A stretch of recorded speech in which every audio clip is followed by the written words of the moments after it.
Hello everyone, I am Gaurav and you are watching my YouTube channel Physics Pathshala. Today we are going to solve some numericals on magnetic dipole moment and magnetic torque. Last video lecture में भी हमने कुछ questions cover किए थे dipole moment के और torque के, तो आज कुछ और क्वेश्चंस कवर करते हैं इसी टॉपिक पर।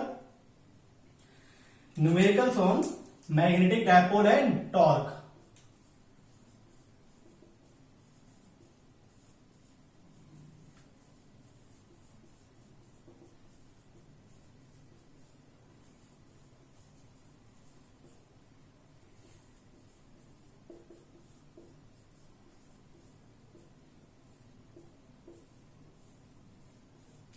चलिए तो शुरू करते हैं क्वेश्चंस। तो क्वेश्चन नंबर जो फर्स्ट है आपका वो कुछ इस तरह से है।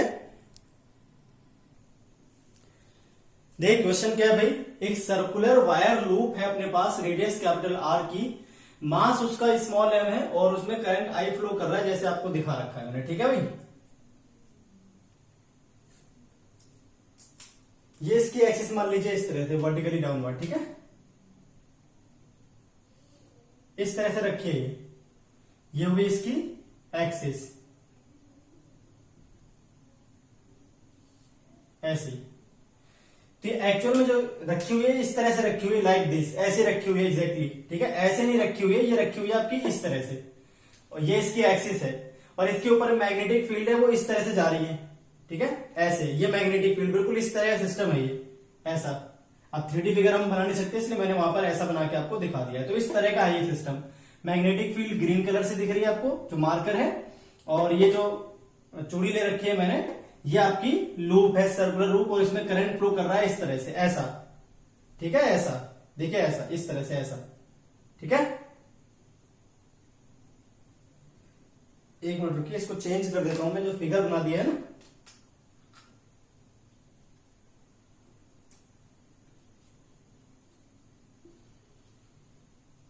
अब ठीक है भाई, इस तरह से ये वाला हिस्सा बाहर आ जाएगा आपका, ठीक है, ऐसा बना लीजिए फिगर।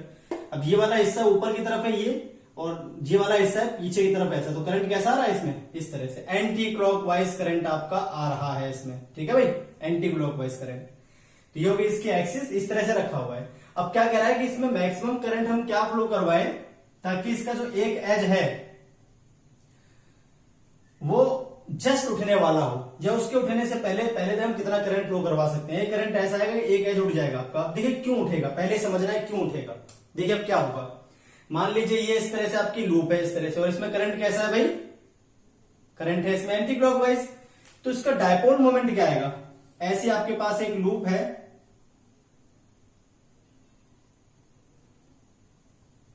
इस तरह से, ठीक है। तो इसका जो डायपोल मोमेंट होगा इस तरह से एंटी क्लॉकवाइज डायरेक्शन में, तो देखिए डायरेक्ट हैंड रूल से ऐसे पकड़ेंगे तो डायरेक्शन ऊपर की तरफ आ जाएगी डायपोल मोमेंट की। तो डायपोल मोमेंट जो आपका आएगा वो किस डायरेक्शन में आ जाएगा भाई, अलोंग पॉजिटिव वाई एक्सिस। और मैग्नेटिक फील्ड कैसी है आपकी, मैग्नेटिक फील्ड है आपकी अलोंग एक्स एक्सिस। अब देखिए टॉर्क का फॉर्मूला क्या होता है, टॉर्क इज इक्वल टू होता है एम क्रॉस बी।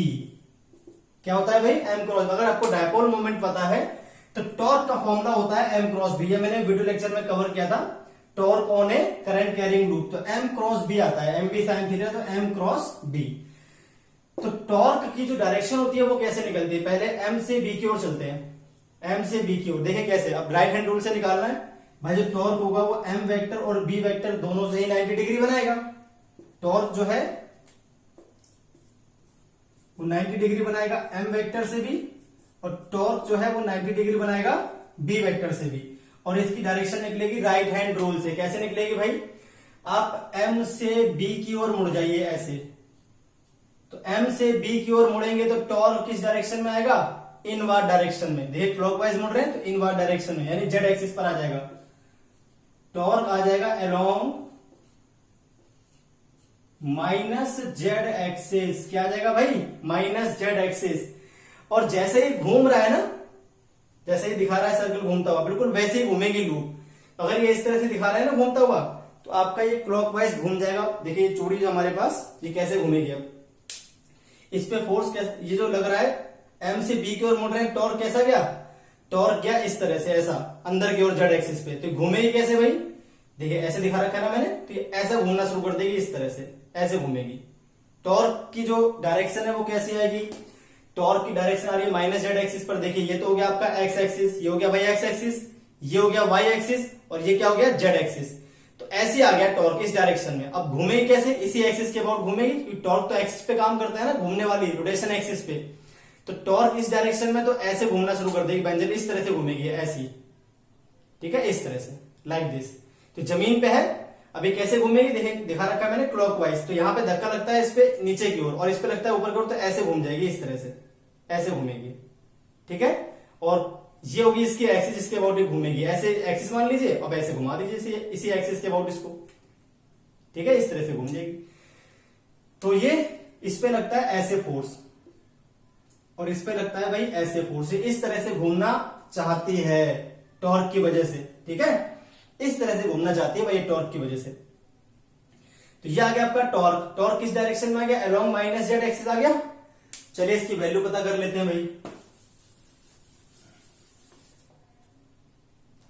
अब देखिए ये आपके पास लूप है, अब इसको यहां से ऐसे मान लीजिए फिक्स्ड है, ठीक है, इस पॉइंट ओ के अबाउट, फिक्स नहीं मानना, इस पॉइंट यहां पे एक पॉइंट मान लीजिए ओ। अब mg इसका जो वजन है वो यहां पे काम करेगा इसके सेंटर ऑफ मास पे mg। ये डिस्टेंस क्या हो जाएगी भाई, ये डिस्टेंस हो जाएगी r।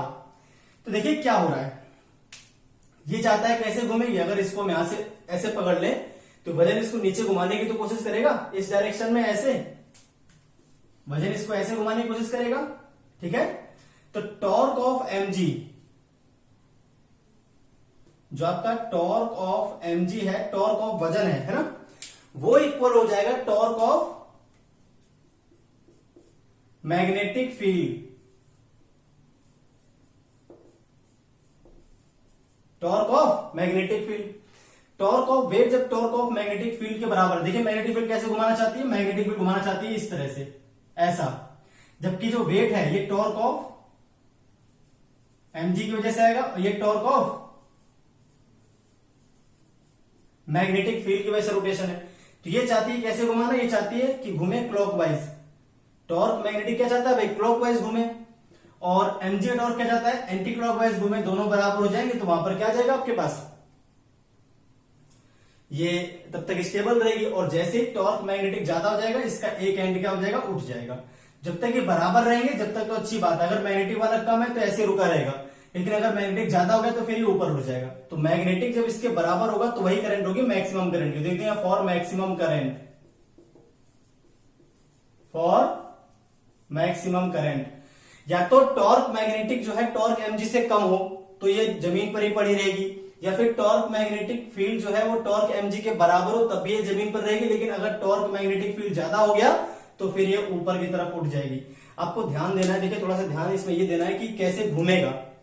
तो इसमें हम करते क्या, पहले m वेक्टर निकालते हैं, फिर b वेक्टर निकालते हैं, फिर m से b की ओर मुड़ते हैं। तो ऐसे जैसी डायरेक्शन आएगी बिल्कुल वैसे घूमेगा। अगर ये ऐसा दिखा रहा है मतलब ये ऐसे घूमना शुरू कर देगा इस तरह, इस सर्कल पे घूमेगा।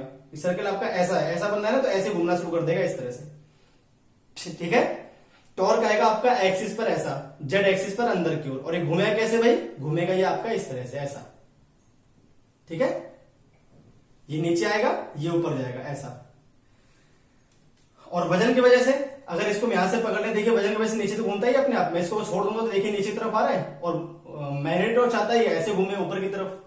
दोनों को बराबर कर दीजिए, वही मैक्सिमम करंट हो जाएगा। तो टॉर्क ऑफ mg क्या आएगा, mg और मल्टीप्लाइड पॉइंट ओ के अबाउट निकाल रहे हैं, है ना, पॉइंट ओ के अबाउट। तो mg इंटू आर, भाई mg इंटू आर। और टॉर्क मैग्नेटिक क्या जाएगा, टॉर्क मैग्नेटिक तो हम जानते हैं टॉर्क का फॉर्मूला क्या होता है। टॉर्क मैग्नेटिक किसी के अबाउट निकालिए, आपका सेम ही आने वाला है, ठीक है। टॉर्क मैग्नेटिक जो आपका आ जाएगा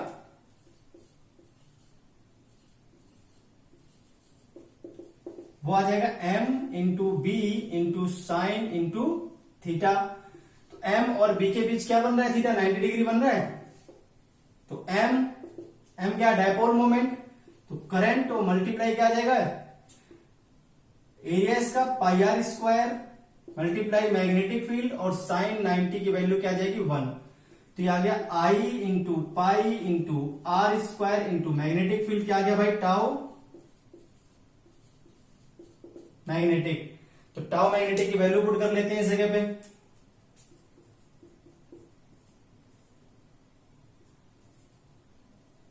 अब आई क्या आ जाएगा आपके पास, ये आई मैक्स ही तो है, तो आई क्या आ जाएगा आपके पास भाई, आई आ जाएगा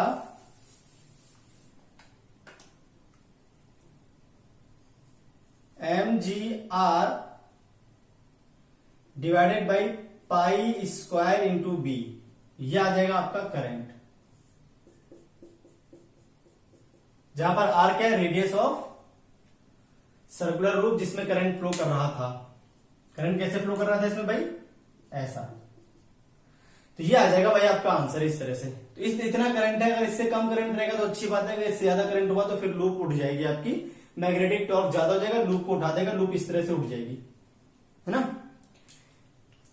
ये लूप ऐसे रखी हुई थी, इस तरह से उठ जाएगी ऊपर की ओर। चलिए ये था क्वेश्चन। अब देखते हैं नेक्स्ट क्वेश्चन इसी टॉपिक पर। आपको इस क्वेश्चन में एक बात ध्यान रखनी है, टॉर्क मैग्नेटिक जो होता है वो किसी भी पॉइंट के अबाउट सेम ही आता है। चाहे आप ओ पॉइंट निकालते सेंटर, किसी भी पॉइंट के अबाउट टॉर्क मैग्नेटिक निकालोगे आपका सेम ही आने वाला, उसमें कोई चेंज नहीं आता, ठीक है। और एमजी को हम निकालेंगे ओके अबाउट। तो टेंशन मत लेना कि सर ये टॉर्क मैग्नेटिक किसके अबाउट निकाल दिया, ओ के अबाउट कैसे निकालना है, सेंटर के अबाउट कैसे निकालना है, इससे कोई फर्क नहीं पड़ता। टॉर्क मैग्नेटिक सभी पॉइंट के अबाउट सेम ही रहता है, ठीक है, किसी भी लूप के लिए। चलिए तो अब देखते हैं नेक्स्ट क्वेश्चन। बिल्कुल ऐसे ही अगला क्वेश्चन है, इसमें क्या है एक बार जरा देख लेते हैं क्वेश्चन। नेक्स्ट क्वेश्चन आपके सामने है भाई, इस तरह से एक लूप है आपके पास जो आपको दिख रही है। देखिए इसका नाम बताता हूं मैं कैसे, इसमें क्या करंट फ्लो हो रहा है। तो करंट इसमें कुछ इस तरह से फ्लो हो रहा है भाई। ए से पहले बी जाएगा, ये पॉइंट बी है, देखिए ए से बी गया, फिर बी से सी आया, फिर सी से डी गया, फिर डी से ई गया, फिर ई से गया घूमते हुए एफ में। देखिए यहां पर जो मैंने बनाया टच नहीं कर रहे दोनों वायर, ये अलग वायर और वाला अलग वायर है, बीसी वायर और ई एफ वायर आपस में टच नहीं कर रहे, इसलिए यहां पर थोड़ा स्लोप बना दिया मैंने। तो ई एफ गया, फिर एफ से जी गया, फिर जी से एच गया, फिर एच से वापस ए में आ गया। तो ये है कनेक्शन आपका पूरा। बात समझ में आ गई। इस तरह से फ्लो कर रहा है इसमें current, A B C D E F G H. तो आपके पास एक करंट कैरिंग लूप हो गई, A B C D E F G H, ये एक लूप है, ठीक है। इसमें करंट आपको दिखा दिया मैंने किस डायरेक्शन में फ्लो कर रहा है, और जो साइड मैंने नहीं बनाई वो है नहीं इसमें, ठीक है भाई। एक ये वाली साइड नहीं है इसमें, और एक ये वाली साइड इसमें नहीं है, और एक ये वाली साइड इसमें नहीं है जो बीजी है। इसमें कितनी साइड है कुल मिला के, 1 2 3 4 5 6 7 8 साइड है इसमें। कितनी साइड है,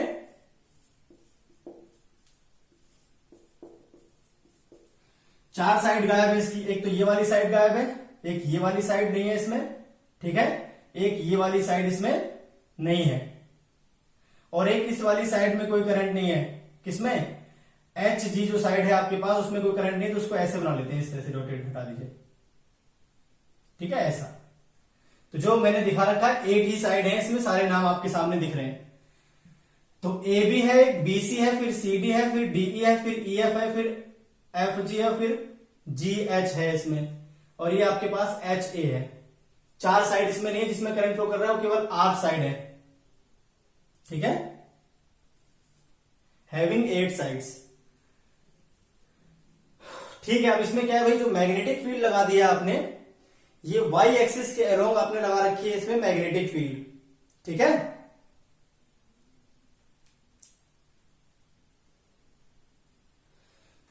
इसमें जो करंट फ्लो कर रहा है आई आपका दे रखा है 1 एम्पियर। क्या दे रखा है, 1 एम्पियर इसमें करंट दे रखा है सभी साइड्स में, और जो साइड है सारी की सारी उनकी लेंथ दे रखी है 1 metre.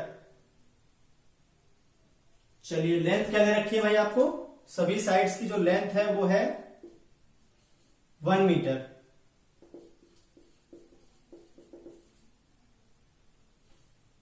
Each side 1 metre length की है, और इसमें आपने मैग्नेटिक फील्ड मान लीजिए लगा दी है इस डायरेक्शन में ऐसे करके, वाई के अलोंग इसमें लगा दिया आपने magnetic field.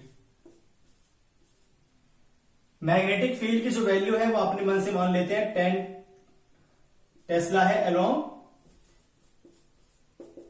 Plus Y axis पर। आपको क्या फाइंड करना है? Find dipole moment and torque on coil. ये क्वेश्चन है आपका। चलिए देखते हैं फटाफट सॉल्यूशन क्या आएगा भाई इसका।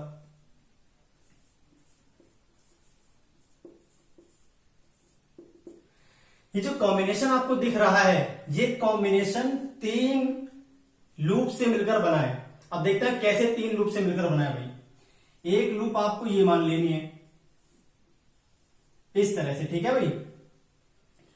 दूसरी जो लूप थी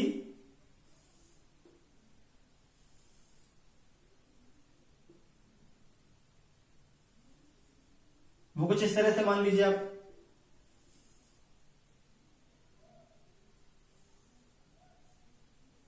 और तीसरी जो लूप है आपके पास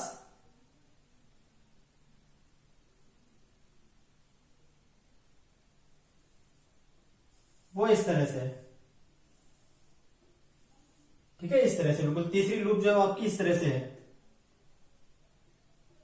सेकेंड लूप को वापस बना देता हूं मैं एक बार।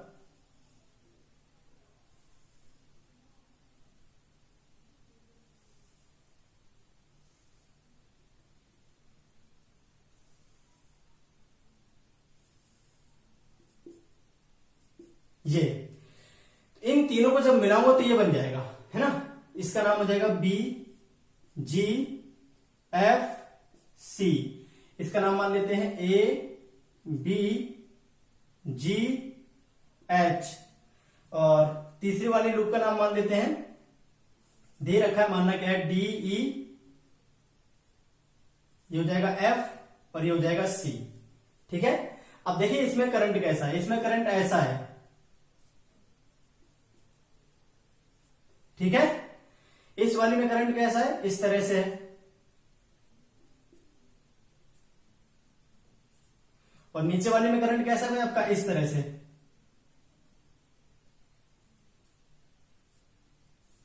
अब देखिए जिन साइड में करंट नहीं था, एक तो बीजी में नहीं था और एक सीएफ में नहीं था, तो बीजी और सीएफ में देखिए करंट आपको नहीं भी दिखेगा। क्यों? आपको रीजन बताता हूं मैं क्यों ऐसा हो रहा है। देखिए यहां पर बीजी है ये इस तरह से। अगर यहां पर देखिए, यहां पर लिख देते हैं बी और जी, तो बीजी में इस वाली लूप की वजह से करंट ऊपर आ रहा है। किसकी वजह से? ए बी जी एच की वजह से। और देखें बी जी एफ सी की वजह से तो किधर आ रहा है? नीचे की तरफ आ रहा है। इन दोनों को जब ऐड करूंगा तो ये करंट और ये करंट क्या हो जाएंगे? नेट जीरो हो जाएगा। यहाँ पे नेट करंट क्या आ जाएगा? जीरो। अब देखते हैं ऐसी एफ सी साइड में, तो यहां लिख दीजिए एफ, यहां लिख दीजिए सी। इस वाले की वजह से नीचे आ रहा है, ई एफ सी डी की वजह से नीचे आ रहा है, जबकि इस वाले की वजह से किधर जा रहा है? ऊपर, सी एफ जी बी की वजह से ऊपर। तो यहां भी क्या जाएगा? आई नेट जीरो। इन तीनों को मिलाकर बिल्कुल एग्जैक्टली ये फिगर बन जाएगा जो मैंने बना रखा है। तो इस तरह से आपका ये फिगर आपको समझना है, ठीक है। इन तीनों लूप को सम करूंगा तो इन दोनों जो भी साइड आपस में कांटेक्ट आएंगे तो ये और ये कटे जीरो हो जाएंगे, तो यहाँ पे करंट जीरो है। ऐसे ये और ये मिलेंगे, ये दोनों साइड सेम साइड है, सी एफ ये आपस में जुड़ेंगे, नेट करंट क्या हो जाएगा? जीरो। तो इन तीनों का जो डायपोल मोमेंट आएगा वो क्या आ जाएगा? आपका आंसर आ जाएगा। देखिए सभी में करंट तो सेम है, इसका डायपोल मोमेंट और इसका डायपोल मोमेंट तो आपस में कैंसिल हो जाएंगे, है ना। ए जी भाई, इसमें करंट कैसा है? इसमें करंट देखिए कैसा है भाई। इस लूप को देखें तो ऐसी तो लूप मिलेगी आपको एग्जैक्टली। जो लूप आपको मिलने वाली है, लूप मिलेगी ये वाली ऐसी, और इसमें करंट कैसा है? इस तरह से। कैसा? Anti clockwise. तो इसकी डायरेक्शन कैसी आएगी? ऊपर की ओर। देख लेते हैं, इसका जो डायरेक्शन आएगा वो m1 वेक्टर आ जाएगा ऊपर की ओर। अब इसमें करंट कैसा है? देखिए इसको अगर हम ऐसे पकड़ लें तो क्लॉकवाइज करंट आ रहा है, इसमें क्लॉकवाइज करंट आएगा, डायरेक्शन नीचे की ओर। इसकी डायरेक्शन आ जाएगी नीचे की ओर, m2 वेक्टर। अब देखते हैं इसको, ठीक है, इस तरह से यहां से पकड़ लिया इसको हमने ऐसा, ठीक है, ऐसा। अब देखिए इसमें करंट कैसा रहेगा? जो बीसी साइड है वो ये है, ये आपकी बीसी वाली बाहर है, तो ये बीसी रहेगी इस तरह से, ये तो रहेगी बीसी ऐसे। तो इसमें करंट ऐसे फ्लो कर रहा है, किस तरफ? ऐसे करके इस तरफ, यूं, ठीक है। कैसा हो गया ये? देखिए इस तरह से करंट ऐसा फ्लो करेगा इसमें, ऐसा। इसको पकड़ेंगे इस तरह से, डायरेक्शन किस तरफ आएगी? बाहर की तरफ आ जाएगी, इसकी डायरेक्शन ऐसी, ये आ जाएगा भाई आपका M3 वेक्टर। देखिए इसको ऐसे रख लीजिए, तो ये वाली जो BC साइड है वो तो ये आ जाएगी, इसमें करंट कैसा आ रहा है, नीचे की तरफ आ रहा है। अब अगर इसको हम ऐसे पकड़ लेते हैं इस तरह से, राइट हैंड से ऐसे घूमता हुआ, करंट ऐसे घूम रहा है, डायरेक्शन आ जाएगी बाहर की तरफ, M3 आ गया आपके पास बाहर की तरफ। तो नेट डायपोल मोमेंट जो आ जाएगा M वेक्टर, वो क्या आ जाएगा भाई, M1 vector plus M2 vector plus M3 vector. अब देखिए M1 सभी की वैल्यू तो सेम ही आने वाली, क्यों, सभी में करंट सेम है, सभी में करंट सेम है, और सभी क्या एरिया भी सेम आएगा, क्योंकि क्यूब है, सभी की साइड भी तो 1 ही है। तो यहां लिख देंगे इक्वेशन नंबर फर्स्ट मान लेते हैं इसको, mod of M1 is equal to mod of M2 is equal to mod of M3 is equal to कितना है, करंट I इंटू एरिया। अब करंट क्या है आपके पास 1, और एरिया क्या है 1 का स्क्वायर, 1 मीटर है, 1 एम्पियर है, तो आपका डायपोल मोमेंट सभी का आ जाएगा 1 इंटू 1 का स्क्वायर क्या आ जाएगा, 1 आ जाएगा, सीधे सीधे स्क्वायर ही तो बनेंगे सारे। और M1 M2 क्या है, अपोजिट डायरेक्शन में,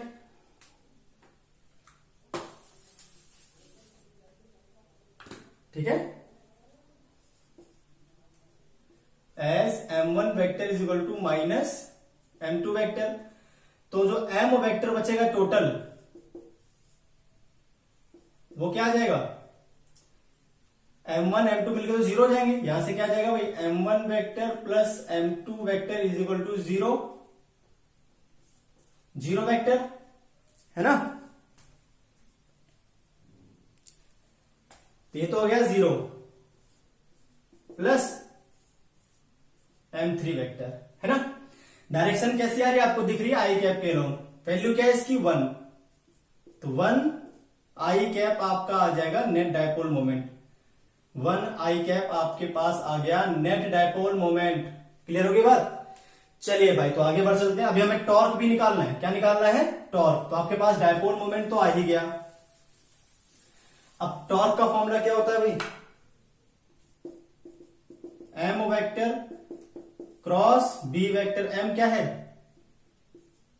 1 आई कैप क्रॉस B क्या था आपका 10 J कैप, y एक्सिस को माना था मैंने, तो 10 I क्रॉस J क्या आ जाएगा भाई K कैप। तो ये आ गया आपके पास टॉर्क। इस तरह से हम सॉल्व करते हैं टॉर्क, मैग्नेटिक डायपोल मोमेंट की वजह से हम टॉर्क भी इजीली निकाल पाते हैं M क्रॉस B करके। तो भाई ये क्वेश्चन था आपका सेकंड। चलिए एक और क्वेश्चन देख लेते हैं फटाफट। अगर क्वेश्चन में कोई कैलकुलेशन मिस्टेक हो जाए तो आप लोग खुद ही सही कर लेना, ठीक है। मेथड यही रहेगा हमेशा। कभी कभी जल्दबाजी में कैलकुलेशन मिस्टेक हो जाती है छोटी मोटी, तो आप उन्हें ध्यान से देख लेंगे, ठीक है भाई। कभी एक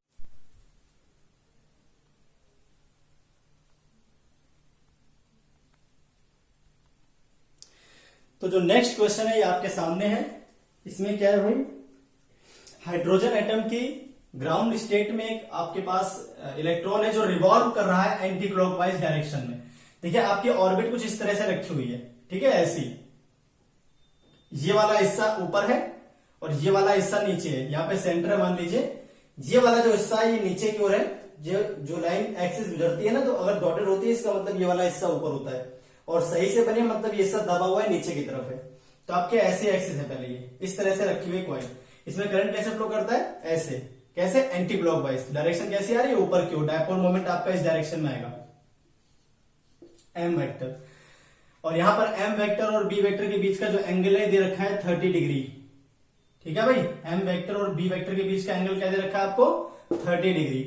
B वेक्टर की जो वैल्यू है इसको मान लेते हैं B0 J कैप।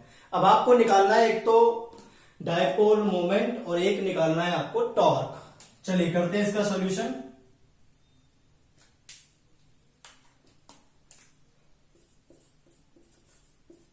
चलिए तो अब देख लेते हैं इसका सॉल्यूशन कैसे करना है भाई।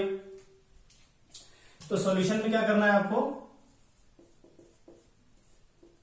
देखिए डायपोल मोमेंट क्या होता है भाई, dipole moment is equal to होता है current multiply area.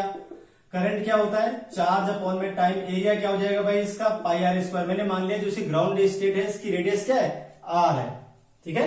Ground state में रेडियस क्या है ऑर्बिट की, आर मान ली मैंने। चार्ज की वैल्यू तो ई हो जाएगी, टाइम क्या हो जाएगा, टाइम टाइम पीरियड के बराबर हो जाएगा। यहां पर क्या आ जाएगा भाई, पाई आर स्क्वायर कैपिटल एम हो गया। ठीक है, अब देखिए एक और बात, ई टाइम पीरियड क्या होगा, डिस्टेंस एक रिवॉल्यूशन में जो कवर होगी 2 पाई आर, और स्पीड मान लेते हैं इसकी ऑर्बिटल स्पीड क्या है, v है। भाई जो इलेक्ट्रॉन रिवॉल्व कर रहा है, मान लीजिए इलेक्ट्रॉन है, तो ये रिवॉल्व कर रहा है, इसकी ऑर्बिटल स्पीड को हम मान लेते हैं v। क्या मान लेते हैं, v। टेंजेंशियल ऑर्बिटल स्पीड को मान लेते हैं v। तो 2 पाई आर डिस्टेंस हो गई, और अपॉन में आ गई स्पीड, और मल्टीप्लाई क्या आ जाएगा भाई, पाई आर स्क्वायर। तो पाई से पाई हम कर देते हैं इसका कैंसल। ठीक है, तो क्या आ जाएगा यहां से, E into V into R square, एक आर से एक आर भी कैंसिल हो जाएगा, तो एक ही आर बचेगा, है ना। पाई से पाई, और यहां पे आ जाएगा 2। ठीक है, ई वी आर अपॉन में 2, इक्वेशन नंबर कर लेते हैं इसको फर्स्ट। अब देखिए आपको वेलोसिटी क्वेश्चन में नहीं दी हुई थी। ठीक है, वेलोसिटी क्वेश्चन में दी नहीं हुई थी, रेडियस भी क्वेश्चन में दी नहीं हुई थी, केवल बस ये थे इलेक्ट्रॉन। तो रेडियस और वेलोसिटी आंसर में आने भी नहीं चाहिए, इनको हटाना पड़ेगा। हाँ इलेक्ट्रॉन दिया तो ई तो आ सकता है, चार्ज है वो उसका। तो हम करेंगे भाई बोहर्स मॉडल। बोहर ने अपने मॉडल में क्या होता था, एंगुलर मोमेंटम होता है एन एच अपॉन में 2 पाई। एन क्या हो जाएगा यहाँ पर 1, किसके लिए, ग्राउंड स्टेट है इसके लिए। भाई ग्राउंड स्टेट है इसके लिए आपके एन क्या हो जाएगा 1। चलिए तो आगे देख लेते हैं अब। एल क्या होता है, एंगुलर मोमेंटम। एल क्या होता है भाई, एंगुलर मोमेंटम किसके इक्वल होता है, एम वी इंटू आर के इक्वल होता है। एच अपॉन में 2 पाई, क्योंकि एल होता है एम वी आर। इसको हम बोलते क्या है भाई, एंगुलर मोमेंटम। और एम क्या है, डायपोल मोमेंट। दोनों में फर्क होता है, दोनों सेम चीज नहीं है। तो यहां से अगर हम देखें तो v इंटू आर की वैल्यू क्या आ जाएगी भाई, v इंटू आर आपका आ रहा है h अपॉन में 2 पाई एम। इक्वेशन नंबर क्या होगी, second. From first and second क्या मिलेगा आपको, capital M is equal to मिल जाएगा E by 2 into V R की वैल्यू क्या है, h अपॉन में 2 पाई एम। ठीक है, ये तो आ जाएगा V R is equal to, आपके सामने आंसर क्या आ गया डायपोल मोमेंट का। डायपोल मोमेंट आपका आ गया E इंटू एच अपॉन में 4 पाई एम। एम क्या है, मास ऑफ इलेक्ट्रॉन, E क्या है, चार्ज ऑफ इलेक्ट्रॉन, H क्या है, प्लैंक्स कांस्टेंट। तो डायपोल मोमेंट फिक्स होता है, इसका मतलब ये कांस्टेंट है, इसको याद कर लें। हाइड्रोजन एटम में ग्राउंड स्टेट में डायपोल मोमेंट आपका ये आता है EH अपॉन में 4 पाई एम। ठीक है, अब हमें निकालना है टॉर्क, तो बी पार्ट कर लेते हैं इसका। Torque tau is equal to क्या होता है भाई, M vector cross B vector. तो टाउ की वैल्यू क्या आ जाएगी, एम बी साइन थीटा। तो टॉर्क क्या आ जाएगा भाई, एम कितना है, ई एच अपॉन में 4 पाई एम। मैग्नेटिक फील्ड क्या थी, बी नॉट आपने ले ली थी, इसकी वैल्यू क्या है, बी नॉट जे कैप। ठीक है, तो बी नॉट, और साइन क्या बन रहा है 30। तो क्या आ जाएगा answer, E H into B naught upon में 8 पाई एम। साइन 30 की वैल्यू रख देंगे, आपका आंसर आ जाएगा। तो भाई इस तरह से आपका यह आंसर आ गया। ये था क्वेश्चन, ये आईआईटी में आया हुआ क्वेश्चन है, ऑलरेडी आ चुका है ये प्रीवियस ईयर पेपर में। चलिए तो आप देखते हैं नेक्स्ट क्वेश्चन। तो आपके पास नेक्स्ट क्वेश्चन देखिए, ये है बहुत बढ़िया क्वेश्चन है, देखेंगे इसमें ध्यान से कैसे करना है ये। तो देखिए आपके पास ये एक रिंग है, और इस रिंग में करंट आई फ्लो हो रहा है। ठीक है भाई, इस रिंग में करंट क्या फ्लो हो रहा है, ये वाला हिस्सा बाहर है, ये वाला हिस्सा अंदर की ओर है।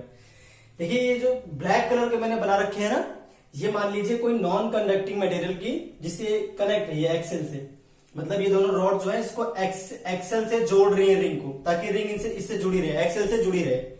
जब एक्सेल घूमेगी तो रिंग भी घूमेगी साथ में। तो ये जो ब्लैक कलर के इनमें करंट फ्लो नहीं कर रहा, ये तो सिर्फ क्या है, सपोर्ट, मतलब ये जोड़ने के लिए, एक्सेल को रिंग से जोड़ने के लिए मैंने बना रखी है। ठीक है, ये दो कॉर्ड हैं जिनसे एक्सेल जुड़ी हुई है, और टेंशन आ रही है टी नॉट। जब हम बाहर से कोई मैग्नेटिक फील्ड नहीं लगाते हैं तो ये था, तो अगर हम मैग्नेटिक फील्ड अप्लाई कर दें तो अपना आंसर क्या आएगा, ये पूछ रहा है।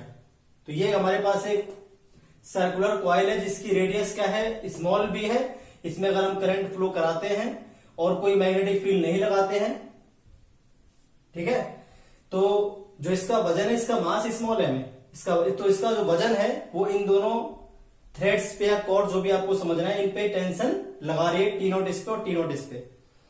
चलिए तो सॉल्व करते हैं इसको। फिर हम इसमें अप्लाई कर देंगे मैग्नेटिक फील्ड, तो नई टेंशन क्या आएंगी आपको ये निकालना है। चलो फटाफट सॉल्यूशन देख लेते हैं क्या होगा इसका। इनिशियली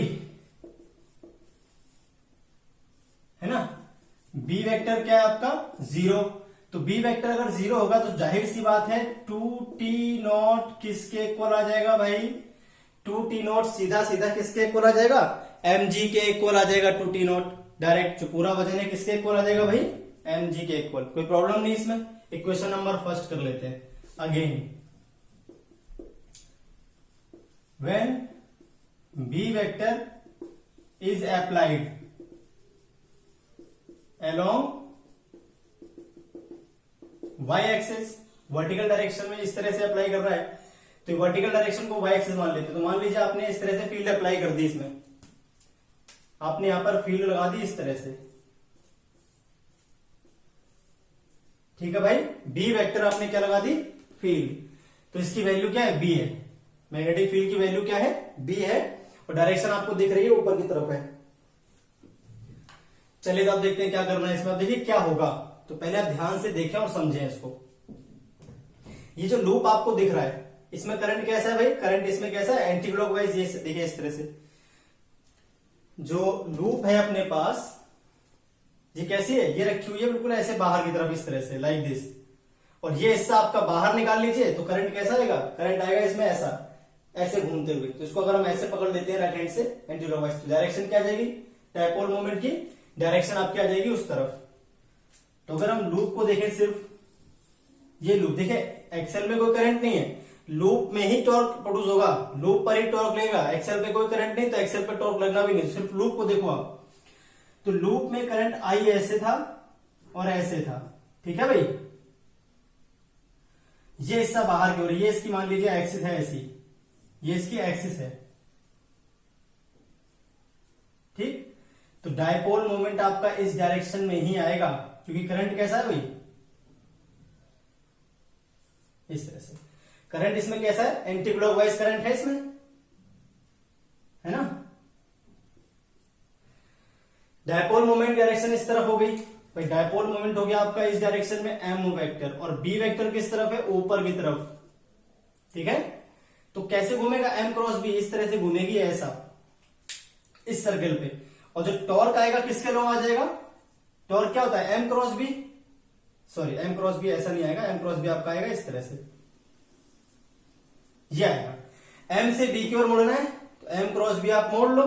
m क्रॉस b कैसा है, इस तरह से। डायपोल टॉर्क किस तरफ आएगा, देखिए m क्रॉस b करने पर बाहर की तरफ टॉर्क क्या होता है, m क्रॉस b होता है ना। तो टॉर्क किस डायरेक्शन में आ जाएगा, टॉर्क आ जाएगा along positive Z axis. Torque आपका आ गया अलोंग पॉजिटिव जेड एक्सिस, ठीक है। इस तरह से ये सॉल्व करा मैंने, यहाँ पे दोबारा फिगर बनाएगा, इसमें मैग्नेटिक फील्ड लगा देना, और ये बना के तब लिखना टॉर्क क्या है, अलोंग जेड एक्सिस है। अब देखिए आप ध्यान से, इसमें जो बात आपको समझनी है, वो टॉर्क आ गया आपका जेड एक्सिस के अलोंग, ऐसा है ना। घुमा कैसे रहा है, ये इस तरह से घुमा रहा है ऐसा, तो इस पे ऐसे फोर्स काम करेगा। जो आपके पास ये है ना, जो एक्सल दिख रही है, ये आपकी लूप है, ये आपके पास एक्सल है।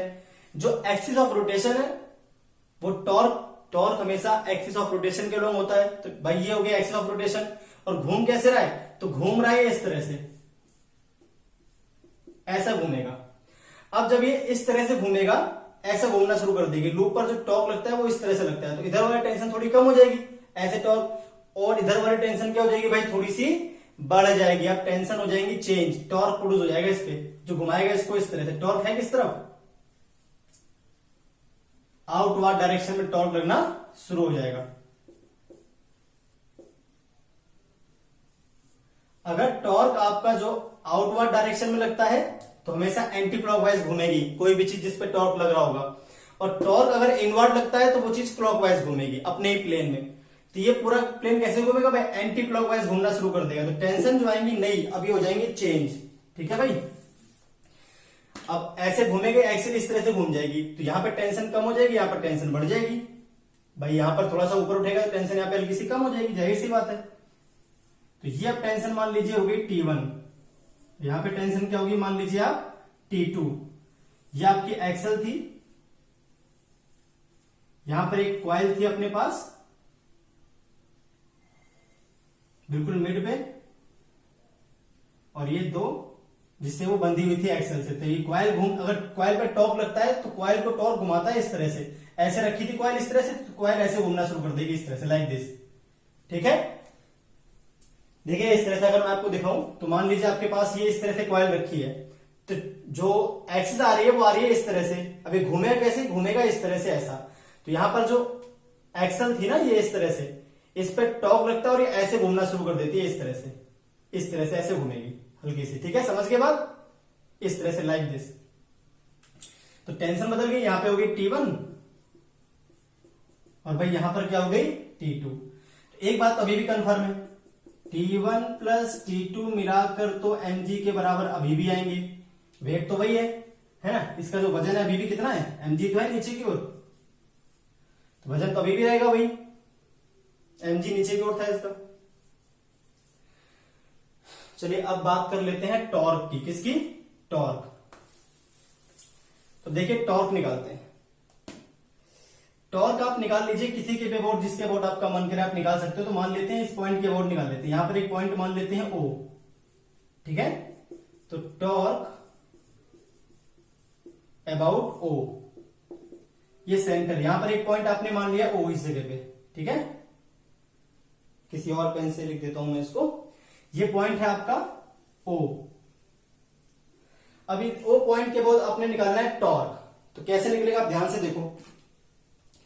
T1 कैसे घुमाने की कोशिश कर रहा है, T1 घुमाना चाहता है भाई इसको एंटी क्लॉकवाइज। कैसे घुमाना चाहता है, तो टॉर्क अगर ये बैलेंस्ड होगा, अभी भी है तो बैलेंस्ड, ही घुमा नहीं है, घुमाने की कोशिश करता है हल्का सा, तो ये जो टेंशन है वो बदल जाती है। ठीक है, पर ये रखा ऐसे ही रहता है, ये नहीं कि मुड़ जाएगा, मुड़ेगा नहीं, अभी भी कॉर्ड में टेंशन तो है ही है, तो कॉर्ड रहेंगी बिल्कुल सीधी, बस हल्की सी टेंशन क्या हो गई इनमें, चेंज हो गई है। तो अब क्या हुआ है देखिए, टेंशन T1 किसके अबाउट, पॉइंट O के अबाउट। तो टेंशन T1 से यहां जो लेंथ आएगी, जो अपने पास एक्सल थी ना, इसकी जो लेंथ है, तो इस क्वेश्चन में जो लेंथ है एक्सल की, ये क्वेश्चन में देना भूल गया, लेंथ आपकी कैपिटल L है। क्वेश्चन में कितनी है भाई, कैपिटल L, ये आपको ध्यान रखना है, कैपिटल L इसकी लेंथ है। किसकी भाई, एक्सल की जो लेंथ है वो कैपिटल L है। मैं क्वेश्चन लिखना भूल गया, क्वेश्चन में लिख लोगे दोबारा से। ये कैपिटल L क्या है, लेंथ ऑफ एक्सल। अब देखिए T1 T2, अब टॉर्क निकालेंगे T1, तो ये क्या हो जाएगा भाई, एग्जैक्टली बीच में है, ये बिल्कुल बीच में, तो ये हो जाएगा आपका L/2, और ये भी क्या हो जाएगा भाई L/2। तो जो जो एंटी क्लॉकवाइज घुमा रहा है उसको एक तरफ लिख लेते हैं, है ना। अच्छा, टॉर्क जो इसका था, किसका, मैग्नेटिक टॉर्क जो था, वो तो किसी भी पॉइंट के अबाउट सेम ही आता है, मैंने आपको बता दिया अभी। तो मैग्नेटिक टॉर्क जो आएगा वो कैसे घुमा रहा है, वो घुमा रहा है एंटी क्लॉकवाइज, अभी समझाया था मैंने, देखो घुमा रहा है anti clockwise. Torque of magnetic कैसे घुमा रहा है, एंटी क्लॉकवाइज। तो इसको एक तरफ लिखते हैं पहले। तो टॉर्क मैग्नेटिक क्या होता है, M, है ना, M और मल्टीप्लाई B, और साइन 90 बनेंगे क्योंकि M और B 90 बना रहे थे, मैंने फिगर में आपको दिखाया था, M वेक्टर और B वेक्टर 90 बना रहे थे, MB साइन 90 प्लस T1 का टॉर्क भी कैसा है, एंटी क्लॉकवाइज। तो T1 multiply L/2 is equal to क्या हो जाना चाहिए, T2 मल्टीप्लाई L/2। ये घुमाया कैसा, ये घुमाएगा एंटी क्लॉकवाइज। ये वाला टॉर्क घुमाता है ऐसे, और ये दोनों घुमाते हैं, T1 घुमाता है इस तरफ, और ये भी घुमा रहा है आपका इस तरफ। तो मैग्नेटिक टॉर्क घुमा रहा है एंटी क्लॉकवाइज, T1 घुमा रहा है एंटी क्लॉकवाइज, दोनों को ऐड कर दिया, और ये घुमा रहा है क्लॉकवाइज, तो उसको एक तरफ लिख दिया मैंने। क्लियर होगी बात भाई यहां से। अब देखिए यहां से क्या आएगा, T2 माइनस T1 जो है आपका क्या आ जाएगा, M हो जाएगा I इंटू एरिया, तो pi B square, radius B थी, तो I into pi B square capital B, और यहां पर जो कॉमन लेंगे तो L/2 आपका कॉमन आ जाएगा। अब अगर हम इसको देखें तो ये आपके पास एक इक्वेशन हो गई। दूसरी थी T1 plus T2 is equal to mg, है ना। चलिए इधर सॉल्व कर लेते हैं इसको आगे। ये आपके पास आ जाएगा 2i pi B square capital B divided by L is equal to आपका आ जाएगा T2 minus T1, T2 minus T1, ठीक है भाई। तो अगर आप ध्यान से देखो तो हमें T1 T2 निकालने हैं, तो किसी एक को रिप्लेस कर देते हैं। तो यहां से अगर हम देखें तो T1 इज इक्वल टू क्या आएगा, T1 इज इक्वल टू आपका आ जाएगा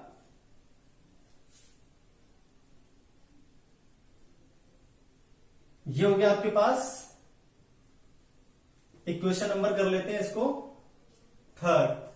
अब इनको ऐड कर लेते हैं, ज्यादा बढ़िया रहेगा आप ऐड कर लो। तो सेकंड और थर्ड को ऐड कर लो, फ्रॉम सेकंड एंड थर्ड, क्योंकि हमें क्या चाहिए T1 T2 चाहिए। तो इनको अगर ऐड करते हैं तो 2T1 क्या हो जाएगा 2T1 भाई। T1 से माइनस, सॉरी 2T1 नहीं, T1 से T1 कट जाएगा, T2 और T2 आपस में हो जाएंगे ऐड। तो 2T2, T1 नहीं 2T2 इज इक्वल टू आ जाएगा 2i pi B square capital B plus mg, add कर दिया, ठीक है भाई। दोनों को ऐड कर दिया, हमारे पास ये आंसर आ गया। तो अच्छा mg, तो T1 T2 क्या आ जाएंगे हिसाब से आपके, T1 T2 आपके आ जाएंगे जो मैंने लिख दिया है। तो 2i pi B square capital B upon में एल, और डिवाइड कर लेते हैं अगर हम 2 से, तो 2l प्लस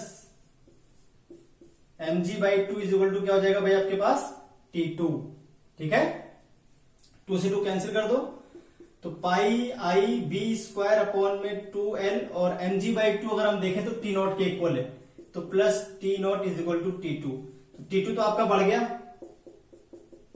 ठीक है भाई। T2 इज इक्वल टू आ जाएगा this plus T not. Clear होगी बात। तो अगर हम बात कर लेते हैं T1 की, तो T1 आप निकाल सकते हो इजिली, इक्वेशन नंबर किसी एक में पुट कर दो, पुटिंग इन।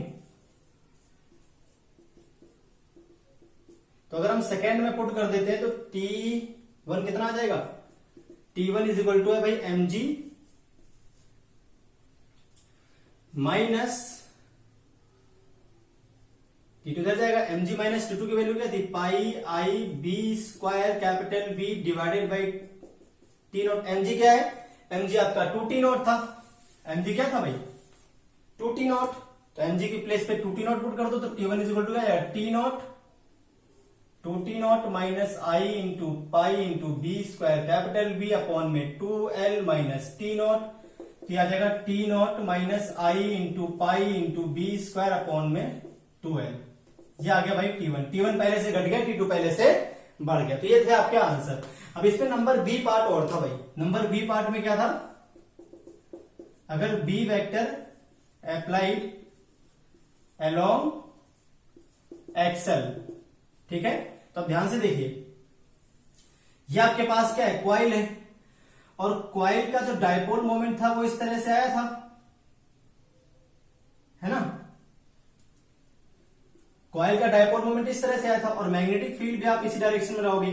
तो टॉर्क क्या हो जाएगा, m vector cross b vector आ जाएगा, जीरो, दोनों पैरेलल है। और जब मैग्नेटिक टॉर्क लगेगा ही नहीं, जब मैग्नेटिक टॉर्क लगेगा नहीं, तो फिर आंसर क्या आएंगे, बिल्कुल पहले जैसे आएंगे, क्योंकि मैग्नेटिक टॉर्क यहां पे लगा नहीं। तो जो भी वजन था वो बिल्कुल एग्जैक्टली वही काम कर रहा होगा जो स्टार्टिंग में कर रहा था। तो mg काम करेगा ऐसा, T नॉट यहां काम करेगा, और T नॉट यहां काम करेगा। इसमें कोई चेंज नहीं आएगा, क्योंकि कुछ नया होगा ही नहीं, जो पहले था वही बाद में भी है। तो फील्ड की वजह से अगर टॉर्क प्रोड्यूस ही नहीं हुआ तो घूमेगी नहीं, तो टॉर्क टेंशन बदलेंगे भी नहीं। Tension will be, tension remains same in this case. तो ये हो गया भाई आपका आंसर। तो ये बहुत ही इंपॉर्टेंट क्वेश्चन थे, ये आपके IIT जेईई में पिछले प्रीवियस ईयर पेपर में आ भी चुके हैं क्वेश्चंस। इनमें से कुछ सारे बढ़िया क्वेश्चंस हैं, तो आपको आई होप समझ में आ गए होंगे। तो अब नेक्स्ट वीडियो लेक्चर में मिलेंगे नेक्स्ट टॉपिक के साथ। आज के लिए इतना ही।